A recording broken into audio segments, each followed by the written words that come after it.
Hello and welcome to T3 Day 19 of Honors Precalculus. Today we're going to talk about expected value. It's pretty cool stuff. We get to mix together a lot of what we've learned.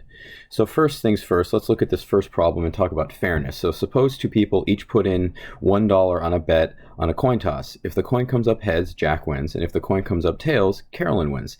Is this a fair game? Is this a fair game? Basically, from the perspective of each of the players, do they have an equal chance of winning the same amount of money over time? And if you look at this logically, this is fair. It is fair because if you play this a bunch of times, each person is going to win the same amount of money. For each person, there is a 50% chance of winning $1 and a 50% chance of losing $1. So for each, you kind of have an identical outcome over time. Now, you think about this, and yes, you could have someone win a bunch of times in a row, but if you did this a lot, if you played this game a lot, each person is expected to win and lose the same amount of money over time. It's not always going to be the case, though. So let's take a look at this next one. It says, suppose Jack and Carolyn, again, each place a bet this time on the roll of a fair six-sided dice. So it's a six-sided dice has an equal chance to roll each number. If any number between 1 and 4 comes up, Jack has to give Carolyn $1. If 5 or 6 comes up, Carolyn has to give Jack $1.25. Is this a fair or not? Is this a fair game? If not, who does it favor? So what you look at is from each perspective, so point of view. So from Jack's point of view, what's going to happen?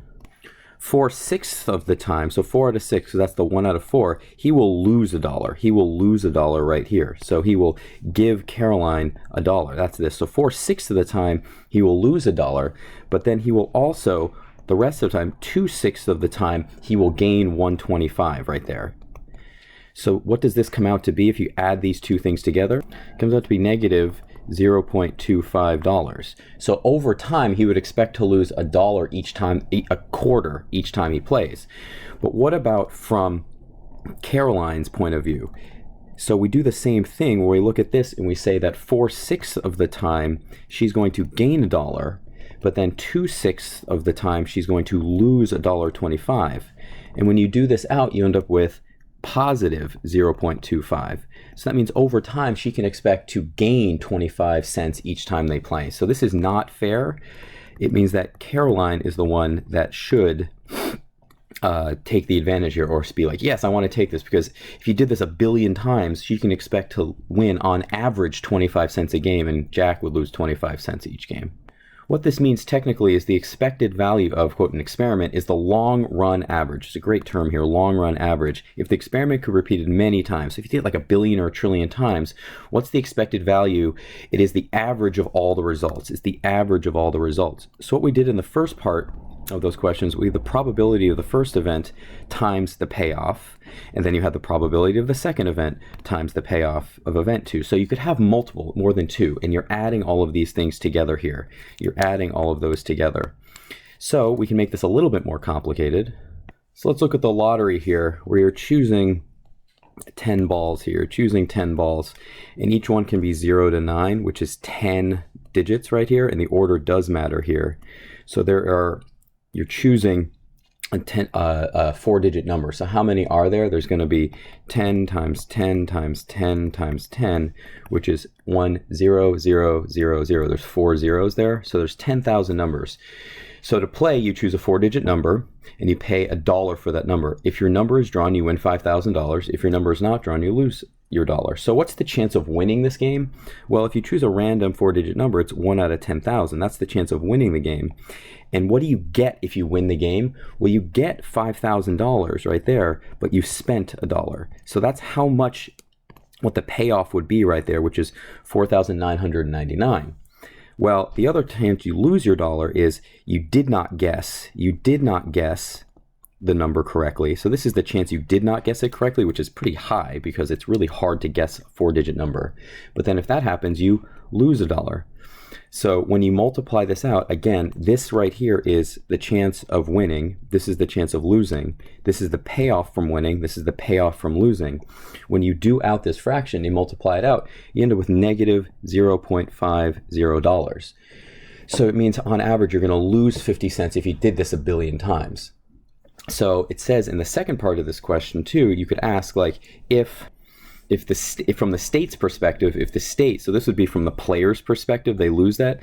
From the state's perspective, what would it be? If you did it from the state's perspective, which is the people running it. So like you can think of it as the casino or the controller here. From their point of view, it's going to be very, very similar. It's going to be 1 over 10,000, but it's a little different here because if the person wins, they have to pay out $5,000, but they got $1 right there. But then 999 out of 10,000, 9,990 times out of 10,000, they are going to gain $1. And if you do that out, it's going to come out to 0 point positive. So that's how much the state would win, and this would be the person. So over time, the state, the organization running the event, will gain a lot of money. So let's say you take out fire insurance on your house. The annual premium, which is what you pay every year, is $300. In case of fire, the insurance company will pay you $200,000. The probability of a house fire in your area is very, very low. It's very, very low. What is the expected value from your point of view? So from your point of view, we'll say my point of view. You think of it this way. So what's the chance of there not being a fire? So that's going to be 0.9998, because that's 1 minus that number, times the amount you pay, right? But then what's the chance of there being a fire? 0.0002, and then if that happens, you get $200,000, but you've spent $300 that year. That's really important. When you do this out, you end up with negative $260. So really, it's costing you about negative $260 per year over time. What is the insurance company's expected value? The insurance company's perspective, what's going on here is when there isn't a fire, they get $300. And then when there is a fire, 0.0002, they've gotten $300, but then they take away $200,000. So let me get the right comma in there. $200,000.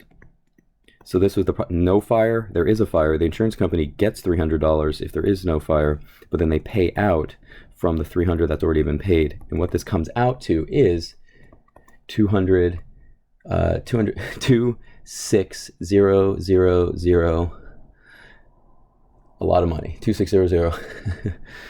Sorry, I got to stop here, $260. It's going to be the opposite of the other one. So here's the thing. This is where a lot of money comes into insurance companies. Suppose an insurance company sells 100,000 of these policies. What can they expect to earn? Well, they can expect to earn 100,000 times each profit per. So that's each one, and there's 100,000 of them. So when you multiply this out, you get 26,000,000,000, $26 million.